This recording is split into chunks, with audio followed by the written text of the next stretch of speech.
नमस्कार मित्रों, मैं डॉक्टर पंकज कुमार मिश्र गुरुकुल की इस व्याख्यान माला में आप लोगों का स्वागत करता हूं। हम अपना विषय मृच्छकटिकम जो आपके सामने प्रस्तुत कर रहे हैं उनकी चर्चा को हम आगे बढ़ाते हैं और इसी चर्चा क्रम में हम यह जानें कि प्रथम अंक की सारी घटनाओं का विश्लेषण हम संक्षिप्त रूप में किस प्रकार प्रस्तुत करें। तदनुसार हमने इसे इस रूप में आप लोगों के सामने रखा कि प्रथम अंक में सबसे पहले हम देखते हैं कि चारुदत्त का प्रवेश होता है और चारुदत्त अपनी दरिद्रता का मार्मिक चित्रण करता है। इसी क्रम में शकार विट चेट आदि के द्वारा चारुदत्त के घर के बाहर वसंत सेना का पीछा किया जाता है। वसंत सेना के प्रति बड़े ही घृणित रूप में कई सारे ऐसे ऐसे वाक्यों का प्रयोग किया जाता है जिसको आजकल की भाषा में हम कहते हैं छेड़ना, छेड़खानी करना, वो कर रहा है। बेचारी शकुंतला उनके भय से अंधेरे में, अंधेरी रात है तो अंधेरे का लाभ उठा करके चारुदत्त के घर में घुस जाती है, चारुदत्त के घर में चली जाती है। चारुदत्त के से कुछ संवाद होता है। संवाद के अनंतर वसंत सेना अपना आभूषण, अपने सारे आभूषणों को धरोहर के रूप में, न्यास के रूप में चारुदत्त के घर में छोड़ती है, यानी चारुदत्त को सौंप देती है। सौंपने के बाद वसंत सेना अपने घर लौट आती है। चारुदत्त और जो चारुदत्त का मित्र मैत्रेय है, ये दोनों सी ऑफ करने के लिए वसंत सेना को आते हैं और यही जो है प्रथम अंक का अवसान होता है, क्योंकि उनको सी ऑफ करके उनको उनके घर पहुंचा करके दोनों लौट आते हैं। अब इसी में जो एक एक बिंदु है उस बिंदु का हम विश्लेषण आपके सामने करते हैं, क्योंकि अगर चारुदत्त के द्वारा अपनी दरिद्रता का मार्मिक चित्रण है तो वह चित्रण एक या दो वाक्यों में नहीं है। वो दरिद्रता का मानव वातावरण पूरे के पूरे प्रथम अंक में बना रहता है। एक ऐसा चरित्र जिसके मुख पर हास्य नहीं है, जिनके मुख पर किसी भी प्रकार की जो जिसको कहते हैं कि आशावादिता नहीं है, क्योंकि निर्धनता, दरिद्रता एक ऐसा कारक है जो हमारी आशा, हमारे आत्मविश्वास सबको विनष्ट कर देती है। चारुदत्त उसी का प्रतीक है। चारुदत्त उस समाज का प्रतीक है जहां पर दरिद्रता सब लोगों ने साक्षात की होगी। प्रायः सब लोग जानते होंगे कि दरिद्रता का भय क्या होता है और दरिद्रता में क्या दशा होती है। मित्रों, जिस व्यक्ति ने धन का सुख नहीं भोगा, जो व्यक्ति प्रतिदिन धन इकट्ठा करके अपने जीवन की यात्रा को आगे बढ़ाते हैं, उन्हें ही वास्तविक रूप में पैसे का मूल्य, धन का मूल्य ज्ञात होता है। चारुदत्त एक ऐसा चरित्र है जो प्रारंभ में तो बहुत धनी था, किसी भी प्रकार की कमी नहीं थी, ऐश्वर्यमय जीवन उनका था। अचानक दुर्घटना के कारण, भाग्य विपर्यय के कारण वे अपना समग्र और सर्वस्व गंवा देते हैं और वह एक निर्धन, एक दीनहीन दशा को प्राप्त हो जाता है। तो उसकी पीड़ा और अधिक गहरी हो जाती है, क्योंकि जिसने उस सुख को देखा है वो उस दुखपूर्ण जीवन में है जो अवर्णनीय है। प्रस्तावना में ही सूत्रधार ने यह संकेत दिया था और एक प्रकार से चारुदत्त की उस दरिद्रता की व्याख्या हमारे सामने की थी, उसकी स्थिति अवस्थिति को प्रकट किया था और वह यह था कि शून्यम अपुत्रस्य गृहम चिर शून्यम नास्ति च सन्मित्रम मूर्खस्य दिशः शून्याः सर्वम शून्यम दरिद्रस्य।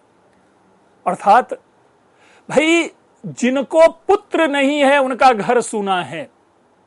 ठीक है, यह एक व्यावहारिक पक्ष है, मैं इस पर टिप्पणी करूंगा भी। पहले मैं इस पद्य को आपको समझा दूं कि अपुत्रस्य गृहम शून्यम, जिसको पुत्र नहीं है उसका घर सूना है। चिर शून्यम नास्ति सन्मित्रम, और अगर अच्छा मित्र नहीं है तो सब कुछ सूना है। चिर शून्यम अर्थात चिरकाल तक जिंदगी मानो सूनी की सूनी है अगर एक अच्छा मित्र आपके पास नहीं है। मूर्खस्य दिशः शून्या, और जो मूर्ख व्यक्ति होते हैं, जो ज्ञानहीन व्यक्ति होते हैं, उनके लिए तो सारी दिशाएं ही सूनी है। और सर्वम शून्यम दरिद्रस्य, और जो व्यक्ति दरिद्र है, जो व्यक्ति गरीब है, जो व्यक्ति धनहीन है, जो व्यक्ति निर्धन है, उन व्यक्ति का तो सब कुछ सूना ही सूना है, अर्थात उस व्यक्ति के जीवन में कुछ नहीं है। मित्रों, चारुदत्त के साथ यही स्थिति है, सर्वम शून्यम दरिद्रस्य, क्योंकि दरिद्र जो है यहां पर चारुदत्त के लिए है कि चारुदत्तस्य सर्वम शून्यम यतो ही तत्पार्श्वे चारुदत्तस्य पार्श्वे सांप्रतम धनम न वर्तते, असौ धन विहीनः धन विहीनः जायते असौ। तो यहां अब आते हैं, जो मैंने कहा कि मैं टिप्पणी करूंगा, और वो टिप्पणी है अपुत्रस्य शब्द के ऊपर। मित्रों देखिए, ये हमारी प्राचीन परंपरा है, संस्कृति है, जहां पर पुत्र को ही सब कुछ समझा गया है। हमारे साहित्य में पुत्री के लिए, बालिका के लिए, बच्ची के लिए स्थान न दिया जाना एक साहित्यिक अपराध रहा है। यद्यपि कुमार संभवम में महाकवि कालिदास ने पार्वती के माध्यम से उस बालिका मुख का हमारे पास दर्शन कराया है, लेकिन अन्यत्र पुत्री को लेकर के साहित्य लिखा जाना, पुत्री को लेकर के विषय वस्तु की व्याख्या किया जाना, पुत्री को लेकर के एक सुंदर नीतिपूर्ण एक मान्यता स्थापित किया जाना, यह हमारे साहित्य में प्राप्त नहीं होता। अब आइए, अगर कवि प्रयास करे तो जहां पर अपुत्रस्य है वहां पर वो असंततेः शब्द भी प्रयोग कर सकते थे कि शून्यम असंततेः गृहम्, अर्थात जिस घर में संतति नहीं हो वो घर सूना है। अगर पुत्री है, पुत्र नहीं हो तो घर सूना नहीं है, क्योंकि पुत्री है। लेकिन यहां पर पुत्री को पूरी तरह से उपेक्षा करके केवल मात्र पुत्र मात्र की ओर संकेत दिया जाना उस समाज की पुरुष मानसिकता की व्याख्या हमारे सामने प्रस्तुत करता है। इसीलिए मैं यहां पे टिप्पणी करूंगा कि हम इस विषय को, हां, अगर आप एक व्यावहारिक, एक सार्वभौमिक रूप में देखें तो पुत्र में ही पुत्री भी निहित है, ये व्याख्या कर ले तो समाधान हो जाता है। लेकिन नहीं, जो परंपरा है, जो व्यवस्था है, जो व्यवहार है, जो जीवन शैली है, जो जीवनचर्या है, उसमें कहीं भी पुत्री संकेत नहीं है। क्या कारण है कि सारे राजाओं को पुत्र की ही प्राप्त होती है और वही उसी की व्याख्या मिलती है? क्या कारण है कि भारतीय साहित्य में, भारतीय इतिहास में राजाओं को पुत्री होती ही नहीं, और यदि पुत्री हुई भी है तो कोई नहीं जानता? क्या किसी ने राम की बहन शांता का कहीं विस्तृत उल्लेख देखा, प्राप्त किया? नहीं प्राप्त किया। चाहे वो दुर्योधन की बहन हो दुश्शला, उसकी चर्चा कहीं प्राप्त होती है? नहीं होती है चर्चा। वो इसलिए कि समाज और साहित्य की मानसिकता ऐसी रही है जिसमें पुत्री को स्थान नहीं दिया गया है। इसलिए मैंने यहां पर कहा कि शून्यम पुत्रस्य गृहम् जो है, यह टिप्पणी की अपेक्षा करता है। अच्छा होता अगर हमारे कवि क्रांतदर्शी होते तो शून्यम असंततेः गृहम् कह के बहुत ही सुंदर एक, हम कह सकते हैं कि बात हमारे सामने प्रस्तुत कर सकते थे। अस्तु, मूल विषय आते हैं, दरिद्रता की चर्चा करते हैं। और चारुदत्त की इस दरिद्रता का संकेत हम प्रस्तावना में इस माध्यम से हम पाते हैं। उसके बाद जब प्रस्तावना खत्म होती है तो चारुदत्त का प्रवेश होता है, और आश्चर्य लगेगा, चारुदत्त का प्रवेश जो होता है कोई आडंबर नहीं है, किसी भी प्रकार नहीं है। एक टूटा हुआ, निराश, जीवन से त्रस्त, संत्रस्त, ऐसा लग रहा है कि जीवन में आगे कुछ है ही नहीं, उस आत्मविश्वासहीनता के साथ दुखी नायक चारुदत्त मंच पर प्रवेश करता है इस कथन के साथ कि यासाम बलिह सपदि मद्गृह देहलीनाम हंसैश्च सारस गणैश्च विलुप्त पूर्वः तास्वेव संप्रति विरुद्ध त्रिणांकुरासु बीजांजलि पतति कीट मुखावलीढ। सारी अगर समग्रता में बात करें तो मैं एक छोटे से वाक्य में इस पद्य को रखता हूं कि ये वही चौखट है जिस चौखट पर कभी हंस और सारस दाना चुनने आते थे। देखिए, हंस और सारस उत्कृष्टता का प्रतीक है, अत्युत्तम का प्रतीक है कि ये वो चौखट है, वह यह मेरे घर की देहली है जहां पर कभी हंस और सारस दाना चुनने आते थे। आज तो यहां पर कुत्ते और बिल्ली भी रात बिताने नहीं आते। ये एक वैषम्य है, यानी कह सकते हैं कि जहां पर कि मुंह में कीड़े लिए चीजें वहां पर अब घूम रही है। एक वैषम्य उत्पन्न किया गया है कवि के द्वारा चारुदत्त के उस जीवन का, कि एक मेरा वो समय था जब मैं इतना धनी था कि मेरे घर के बाहर हंस और सारस रहा करते थे, और अब यही स्थिति है कि घर की चौखट के पास लंबे लंबे तिनके उग आए हैं। तो ये एक पुनः दरिद्रता की ओर संकेत है। चारुदत्त उस अवस्था अपनी को प्रस्तुत कर रहा है। पुनः आगे देखें आगे जाकर के वो वही बात कहता है कि सुखम हि दुःखान्यनुभूय शोभते घनांधकारे शिवदीप दर्शनम सुखात्तु यो याति नरो दरिद्रताम धृतः शरीरेण मृतः सजीवति। कि जो सुखम ही दुःखान्यनुभूय शोभते, कि दुख को अनुभव करने के बाद अगर सुख की प्राप्ति होती है तो वह बड़ा ही सुंदर प्रतीत होता है। यानी संघर्ष के बाद जब हमें सफलता प्राप्त होती है तो वह परम आनंद का विषय बनता है।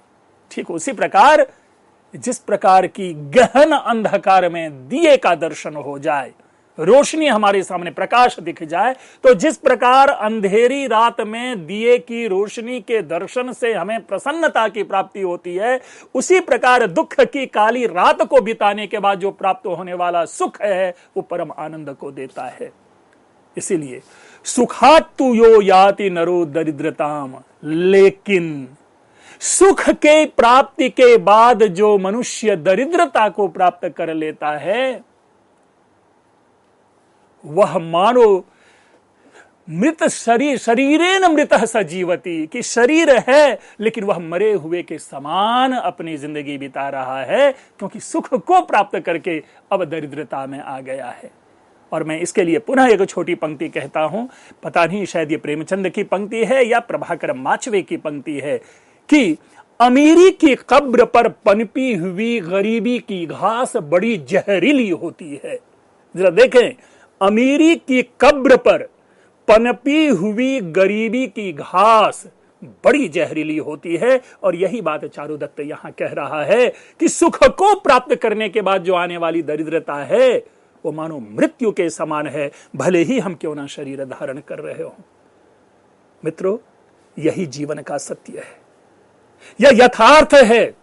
हमें इससे कभी अपने मुंह को नहीं ये करना चाहिए, क्योंकि यह जीवन चक्र जो है हर सर्वत्र हमारे यहां शिक्षा दी गई है। महाकवि भास कहते हैं, काल क्रमेण जगतः परिवर्तमाना चक्रार पंक्तिरिव गच्छति भाग्य पंक्ति। लेकिन वहां पर दुख से सुख की ओर प्राप्त करते हुए दिखाया गया है कि वासवदत्ता जो है, जो राज्यपाट का परित्याग कर देती है और बाद में पुनः उनको राज्यपाट की प्राप्ति होती है। इसी प्रकार महाकवि कालिदास मेघदूतम के उत्तर मेघ में कहते हैं, नीचैर गच्छत्युपरि च दशा चक्र नेमि क्रमेण। वहां पर भी यही स्थिति है। और आप पंचतंत्र हितोपदेश और महाभारत में भी पाएंगे कि चक्रवत परिवर्तनते दुखानी च सुखानी च। सुख और दुख जो है वो गाड़ी के पहिए के समान कभी ऊपर कभी नीचे, कभी ऊपर कभी नीचे हमें प्राप्त होते रहते हैं। लेकिन वस्तु स्थिति यह है कि दुख के बाद जो प्राप्त होने वाला सुख है वह अमृतमय होता है, परम आनंद का विषय होता है। लेकिन सुख के बाद की जो दुख की प्राप्ति होती है वो मानो जिंदा ही व्यक्ति को वह मार देता है।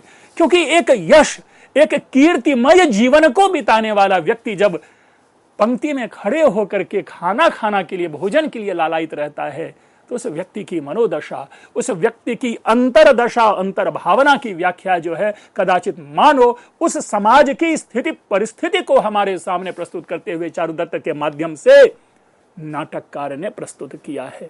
और यह उस समाज की एक कह सकते हैं कि यथार्थ चित्र की प्रस्तुति है यहां पर, कि किस प्रकार उस समय के समाज में दरिद्रता होगी। बाद में महाकवि बाणभट्ट भी अपने शुकनासोपदेश में इन विषयों की ओर संकेत देते हैं। और पुनः चारुदत्त कहता है कि दारिद्र्यान मरणाद्वा मरणम मम रोचते न दारिद्र्यम, कि अरे मित्रों, मेरे से पूछ कि दो के बीच में तुम्हें क्या चाहिए, तुमको दरिद्रता चाहिए या मृत्यु चाहिए? तो चारुदत्त कहता है कि नहीं, मुझे दरिद्रता अच्छी नहीं लगती, मुझे दरिद्रता नहीं चाहिए। क्यों? क्योंकि अल्प क्लेशम मरणम, जो मृत्यु है उसमें बड़ा ही कम कष्ट होता है, क्षणिक कष्ट होता है और उस कष्ट से हम छुटकारा प्राप्त कर लेते हैं। लेकिन दारिद्र्य मनंतकम दुखम, लेकिन जो दरिद्रता है, जो निर्धनता है, जो गरीबी है, वो अनंत दुखों को देने वाली होती है। दुख कभी कम नहीं होता, व्यक्ति तिल तिल करके घुट घुट करके मरता है, लेकिन जो मृत्यु है उसमें एक ही क्षण, एक ही हिचकी आती है, वो हार्ट अटैक हो या कुछ हो, व्यक्ति उस समस्त दुखों से छुटकारा प्राप्त कर लेता है। आप समझ सकते हैं, इसके माध्यम से कवि ने किस पक्ष को हमारे सामने स्पष्ट किया है, समाज के उस कटु यथार्थ को हमारे सामने रखा है कि किस प्रकार व्यक्ति अपनी जिंदगी जीता होगा उस दरिद्रता में। और इसीलिए चारुदत्त के माध्यम से उस दरिद्रता की स्पष्टता को हमारे सामने कवि ने प्रस्तुत किया है। ये चारुदत्त, और ये कॉन्टिन्यूअस, मैंने कुछ चुने हुए 2-4 पद्यों को आपके सामने रखा है, लेकिन कॉन्टिन्यूअस टिल द एंड आप पाएंगे फर्स्ट एक्ट में ऑलवेज चारुदत्त हाय गरीबी हाय गरीबी हाय गरीबी करता रहता है। आप लोगों के लिए एक उपयोगी पद्य में लेकर के आया हूं कि यह गरीबी का क्या प्रभाव होता है, निर्धनता का प्रभाव मानव जीवन पे क्या पड़ता है, उसको एक पद्य के माध्यम से हम यहां देखते हैं। वो कहते हैं कि दारिद्र्याध्रियमेति ह्री परिगतः प्रभ्रश्यते तेजसो निस्तेजाः परिभूयते परिभवान् निर्वेदमापद्यते निर्विण्णः शुचमेति शोकपिहितो बुद्ध्या परित्यज्यते निर्बुद्धि क्षयमेत्यहो निर्धनता सर्वापदामास्पदम। यानी ये जो निर्धनता है सारी आपत्तियों, सारी विपत्तियों की जगह है। निर्धनता सर्वापदाम आस्पदम। आखिर के वाक्य को देखिएगा, लेकिन अब आगे देखिए दरिद्रता से क्या क्या आती है। दारिद्र्यात् ह्रियमेति, ये जो दरिद्रता है ये लज्जा का हरण कर लेती है। हम बेशर्म, हमें शर्म नाम की चीजें नहीं रह जाती। ये हमारी जो ह्रिया है, ह्री है, उसको छीन लेती है। ह्री परिगतः, और जैसे ही हमारी लज्जा, हमारा वो चीज हमसे जाता है, प्रभ्रश्यते तेजसः, हम तेज से, हम आत्मविश्वास से, हम अपने आत्मिक बल से विनष्ट हो जाते हैं। अर्थात गरीबी हमारे आत्मविश्वास को छीन लेती है। और जिनमें आत्मविश्वास नहीं है, जो निस्तेज हो जाता है, उसका बार बार अपमान होता है। अर्थात जिस व्यक्ति के पास बल नहीं होता, जिस व्यक्ति के पास पौरुष नहीं होता, यह शारीरिक बल की बात नहीं कह रहा, आत्मिक बल, आत्मविश्वास जहां नहीं होता वहां पुनः पुनः अपमान होता है। कोई भी व्यक्ति आकर के आपको डांट लगा करके, गाली लगा के, ठोकर मार के आपको चला जाता है। और परिभवात् निर्वेदम आपद्यते, और जब व्यक्ति का यह अपमान होता है तो उस अपमान भरी जिंदगी में आवे जो व्यक्ति होता है वो हर प्रकार की जो भावना है उस भावना से शून्य हो जाता है। जीवन के किसी भी चीज से वो उसका संबंध नहीं रह जाता, वो निर्विण्ण हो जाता है, वो निर्वेद हो जाता है। और निर्विण्णः शुचमेति, देखिए ये जो निर्वेद शब्द है, मैं समझता हूं यहां पर निर्वेद वो दार्शनिक निर्वेद शब्द नहीं लेना चाहिए। यहां निर्वेद का अर्थ है, मैं व्यक्तिगत मानता हूं कि एक तरह का ये अवसाद है, ये डिप्रेशन है। और निर्विण्णः शुचमेति, और जहां व्यक्ति डिप्रेस्ड होता है वहां शोक प्राप्त होता है। अर्थात जो निर्विण्ण होता है वो शोक में डूबा रहता है, आंसुओं में डूबा रहता है, दुखों में डूबा रहता है। उनकी माथा को मानो उनकी बुद्धि जकड़ ली जाती है, व्यक्ति में चिंतन की स्वतंत्रता क्षीण पड़ जाती है। जो शोक पिहितः बुद्ध्या परित्यज्यते। मित्रों, जब हम शोक में रहते हैं तो हमारी बुद्धि हमारा साथ छोड़ देती है, हमारी बुद्धि काम करना छोड़ देती है। क्या करूं क्या ना करूं, ये किंकर्तव्य विमूढ़ता वाली भी स्थिति नहीं उत्पन्न होती, बल्कि चिंतन का सारा सामर्थ्य विनष्ट हो जाता है जब व्यक्ति शोक में रहता है। और जब व्यक्ति के पास बुद्धि ही नहीं रहती तो क्षयमेति, उसका पतन हो जाता है। इसलिए ये जो निर्धनता है ये सारी आपत्तियों का स्थल है। ये निर्धनता वस्तुतः व्यक्ति को कहीं का नहीं छोड़ता। मैं कुमार संभवम के क्रम में बार बार एक पद्य सुनाता हूं। महाकवि कालिदास ने 3रा पद्य लिखा, और उस 3रे पद्य के माध्यम से महाकवि कालिदास कहने की कोशिश करते हैं कि जहां सैकड़ों गुण हो वहां पर एक गुण जो है वह, उस गुण को लोग नहीं देखता।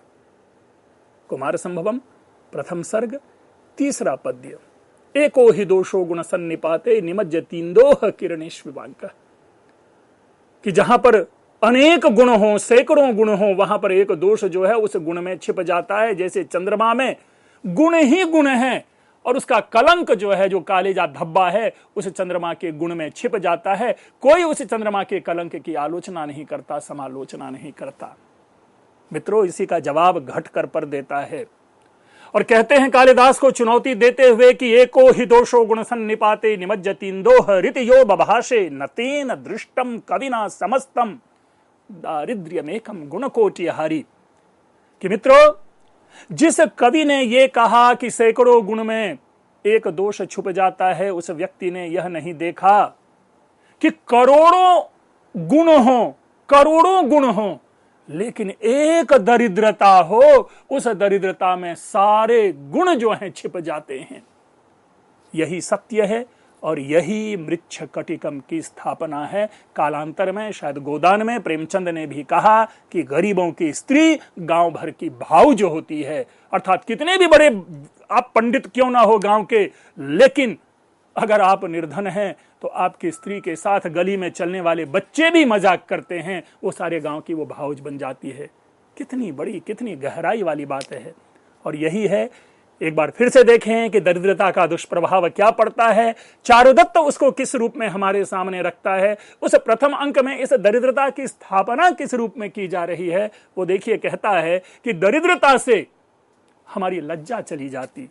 जब लज्जा चली जाती, हमारा आत्मविश्वास विनष्ट हो जाता। हमारा आत्मविश्वास जब विनष्ट हो जाता तो सर्वत्र हमें अपमान की प्राप्ति होती है। अपमान निरंतर मिलते रहने से हम अवसाद में चले जाते हैं। उस अवसाद से हम शोक को प्राप्त करते हैं। शोक से हमारी बुद्धि हमसे छिन जाती है, और जब हमारी बुद्धि हमसे छिन जाती है तो हमारा पूरा विनाश हो जाता है।